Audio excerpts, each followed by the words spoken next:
Hi everyone, welcome back to Wilde Reads. My name is Dave. It's time for the first book haul of 2018. Roll the titles.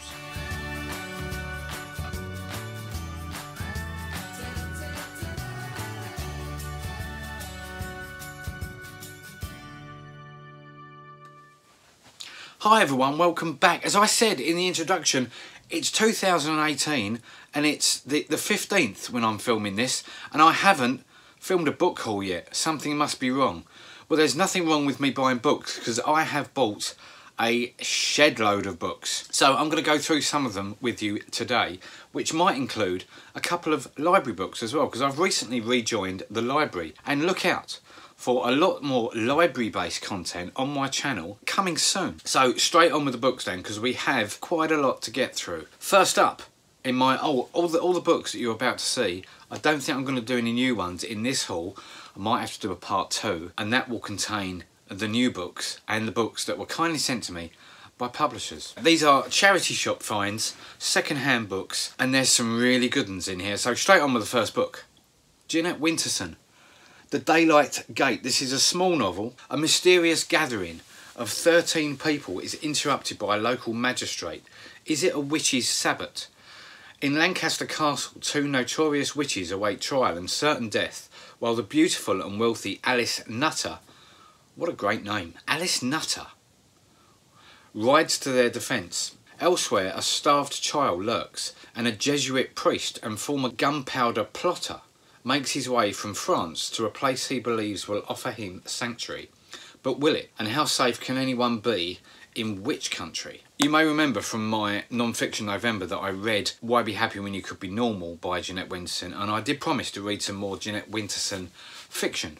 So this is definitely going quite high on my TBR. Jeanette Winterson, The Daylight Gate, published by Hammer. The next book on the list is Alexander McCall Smith. This is 44 Scotland Street. Now, I've never read Alexander McCall Smith, but I know plenty of people have. He's quite a popular author, and you do see a lot of his books in charity shops. Perhaps that doesn't mean he's a popular author. Anyway, Alexander McCall Smith's Scotland Street occupies a busy bohemian corner of Edinburgh's New Town, where the old bourgeoisie, I love that word, bourgeoisie, where the old bourgeoisie finds itself having to rub shoulders with students, poets and artists. And number 44 has more than its fair share of the street's eccentrics and failures. When Pat, on her second gap year and a source of some worry to her parents, is accepted as a new tenant at number 44, she isn't quite sure how long she'll last. Her flatmate Bruce, a rugby-playing chartered surveyor, is impossibly narcissistic, carelessly philandering and infuriatingly handsome. Downstairs lives the gloriously pretentious Irene, whose precocious 5-year-old is in therapy after setting fire to his father's copy of The Guardian. And then there is shrewd, intellectual Dementia MacDonald, mysteriously employed but a sharp-eyed observer of the house's activities in her spare time. So this is supposed to be dry, funny, hugely entertaining, with a glittering cast of rogues, oddballs and innocents. I'm looking forward to reading that. That sounds like it could be a lot of fun. And it's January. What a depressing month January is, so we need some fun. The next book on the list is a book published by Fourth Estate. This is by Nell Zink, and it's called Mislaid. What a fabulous cover that is. Virginia, 1966. The motionless deeps of the lake outside Stillwater College are being ruffled. Lee, a blue-blooded poet and professor, is fondling Peggy, a freshman with literary pretensions, in his canoe. So begins a long affair, but the two are mismatched from the start. The story that follows rocks the boat in every sense, startlingly radical, dazzlingly witty, unlike anything that has come before. Mislaid explodes the nuclear family and topples every foundation of identity, black and white, gay and straight, normal and very, very strange. That seems a fascinating read. Feel free, anyone, if anyone's read any of these books that I've mentioned so far, or any of the books to come, please let me know in the comments below, and then I can build up a sort of order to read them in. The next book on the list is also by Fourth Estate. This is by Jonas Johansson. This is The Girl Who Saved the King of Sweden. This author obviously wrote the very famous book The 100-year-old man who climbed out of a window and disappeared. So this is the girl who saved the King of Sweden. Don't know a lot about this book. It just says on the 14th of June 2007, the King of Sweden disappears from a royal gala. In 1994, South Africa dismantles 6 nuclear missiles, but misplaces the 7th. In 1961, a baby girl named Maiki is born in a Soweto shack. So writing in his familiar, light-hearted, satirical voice, Jonas Johansson weaves a picturesque tale of how one person's actions can have far-reaching, even global consequences. There seems to be a bit of a theme here. If all of these are quite light-hearted and witty, I'm in for quite a light-hearted and witty start to the year. The next book is a far more serious theme. This is The Hate You Give by Angie Thomas. I've seen this book a lot on YouTube, and this is actually a brand new copy. This hasn't been, you can tell this hasn't been read. So what's the point of having a voice if you're going to be silent? In these moments you shouldn't be. 16-year-old Star lives in 2 worlds. The poor neighbourhood where she was born and raised, and her posh high school in the suburbs. The uneasy balance between them is shattered when Star is the only witness to the fatal shooting of her unarmed best friend, Khalil, by a police officer. Now what Star says could destroy her community, it could also get her killed. I heard a lot of good things about this book, so I'm very much looking forward to sinking my teeth into that. The next book is a great little hardback. White is for Witching by Helen Oyemi. This is published by Picador. In a vast mysterious house on the cliffs near Dover, the Silver family is reeling from the hole punched into its heart. Lily is gone, and her twins Miranda and Elliot and her husband Luke mourn her absence with unspoken intensity. All is not well with the house either, which creaks and grumbles and malignly confuses visitors in its mazy rooms, forcing winter apples in the garden when the branches should be bare. Generations of women inhabit its walls, and Miranda, with her new appetite for chalk and her keen sense for spirits, is more attuned to them than she is to her brother and her father. She is leaving them slowly, slipping away from them, and when one dark night she vanishes entirely, the survivors are left to tell her story. That sounds absolutely brilliant. The next one is The Readers of a Broken Will recommended. This is by Katarina Wilde, and this is published by Vintage. Sarah has never left Sweden, but at the age of 28 she decides it's time. She cashes in her savings, packs a suitcase full of books and sets off for Broken Will, Iowa, a town where she knows nobody. Sarah quickly realises that Broken Will is in desperate need of some adventure, a dose of self-help, and perhaps some romance too. In short, this town is in need of a bookshop. With a little help from the locals, Sarah sets up Broken Will's first bookstore. The shop might be a little quirky, but then again so is Sarah. And as Broken Will's story begins to take shape, there are some surprises in store for Sarah too. Fantastic. I love a book about bookshops. I hope some of these books live up to their blurbs. I'm going to be disappointed if they don't. The next one is one I found for sale in the library. My local library, which I've just recently joined, as I said previously, had a little library sale, and I found this cute little Alan Bennett book for 20 pence. Hardback Alan Bennett book, 20p. And this is basically two short, smutty stories from Alan Bennett. What's not to like? The next books I got are a little trio of an author that I haven't read before. These are published by Polygon, and this is by an author called Gillian Galbraith, and the detective in these is Alan Rice. Now, I know nothing about this author. I just saw them as a little set on the shelf in the charity shop, and they're only £1 each, so I thought, why not? They've got these really good covers on them.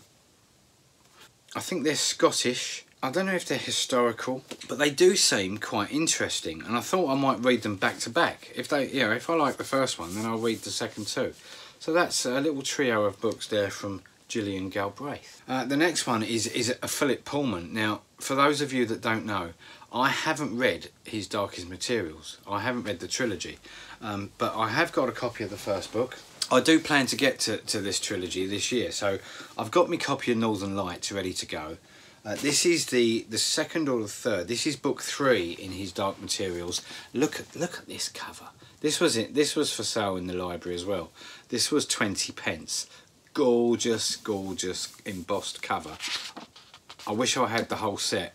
in these editions. Actually, I might have to have a look on eBay, because these are beautiful. So that's the second one. That's, sorry, the third one in the series. So I am going to get to his Dark Materials this year.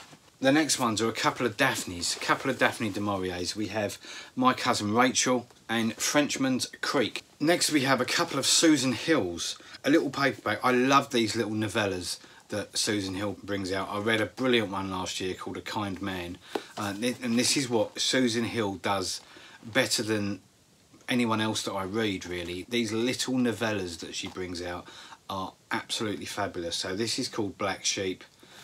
And this one is a ghost story, The Man in the Picture. This is a tiny little hardback that I found of Susan Hill. So that's going on the list. I think this is Vicky's, actually. I don't think I would have picked this up.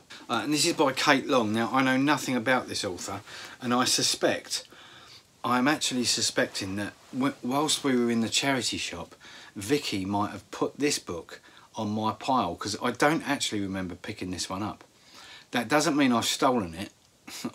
It means that Vicky's picked it up in the shop and put it on my pile when I'd gone to the counter, because I usually go to the counter with an armful of books. So I think Vicky has sneakily put this one on the pile. But so it's by Kate Long. It's published by Picador. It's called The Daughter Game. And it says on the back, Anna's personal life is in crisis. Her marriage is struggling, and the disastrous affair she began as consolation has now become a millstone around her neck.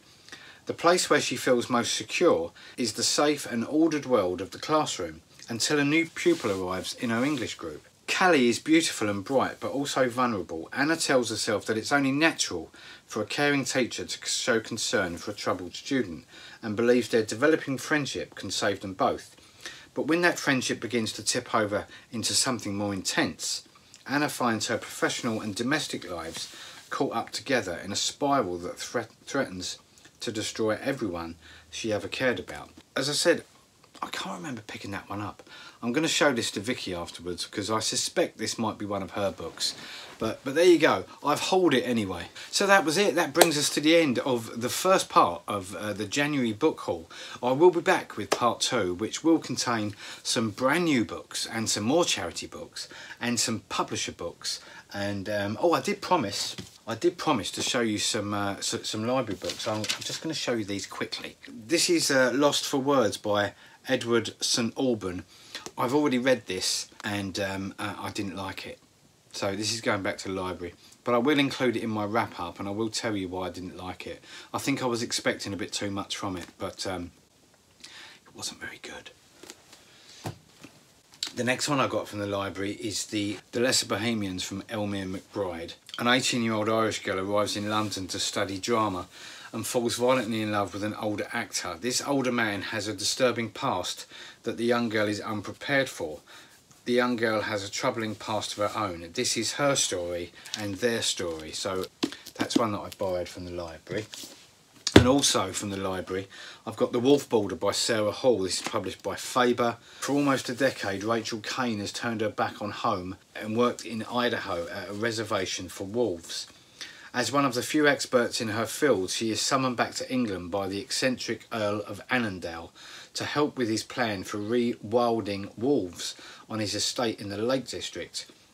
As Rachel attempts a gradual reconciliation with her estranged family, her work with the Earl begins to generate public outrage and threat of sabotage. Set against a backdrop of Scottish independence and tumultuous power struggles both locally and nationally, The Wolf Boarder is a novel steeped in wilderness and wildness, both animal and human.